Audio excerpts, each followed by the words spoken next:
আমার ভাই inter second ইয়ারে সাকিবুল ইসলাম রানার হত্যার বিচারে আজকে আমাদের এই ফার্মগেট ব্লকের কর্মসূচি।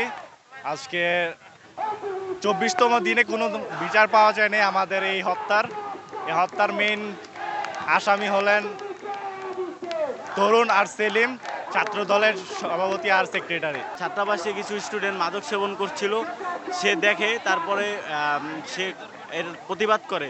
এর পরবর্তীতে কিছু কিছু স্টুডেন্ট কিছু ছাত্র দলের স্টুডেন্টরা তার উপর হামলা করে, প্রায় রড হাতুড়ি দিয়ে হামলা করার পর সে 4 দিন আইসিইউতে ছিল। তারপরে বিগত দিনে 4 দিন পর সে মারা যায়।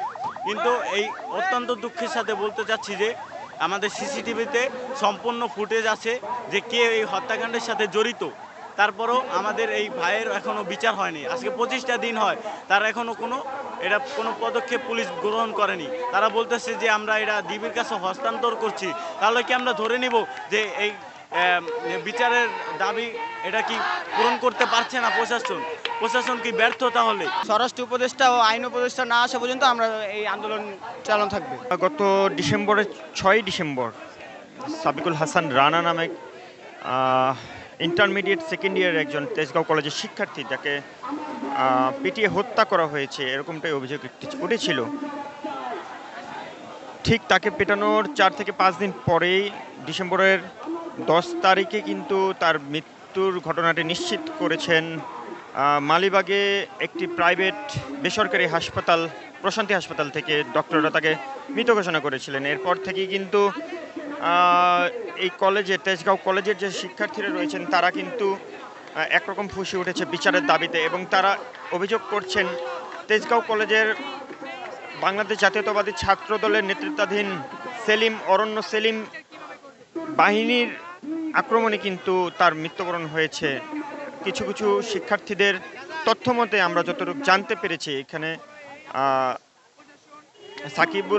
সাকিব যে হোস্টেলে থাকতেন সেই হোস্টেলে কিছু সন্ত্রাসী কর্মকাণ্ডে জড়িত মাদক সেবী কিছু শিক্ষার্থীদের মাদক বিরোধী কথা বলার পরেই কিন্তু মাদকের বিরুদ্ধে তিনি যখন কথা বলছিলেন ঠিক তখনই কিন্তু তার উপর আক্রমণ করেন সেই মাদক সেবীরা।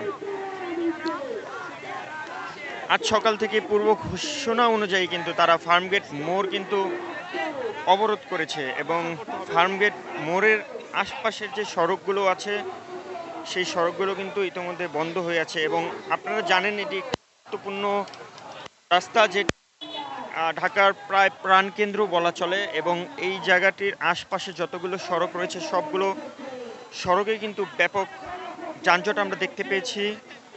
এবং এখন পর্যন্ত প্রায় 2 ঘন্টা যাবৎ রাস্তা বন্ধ।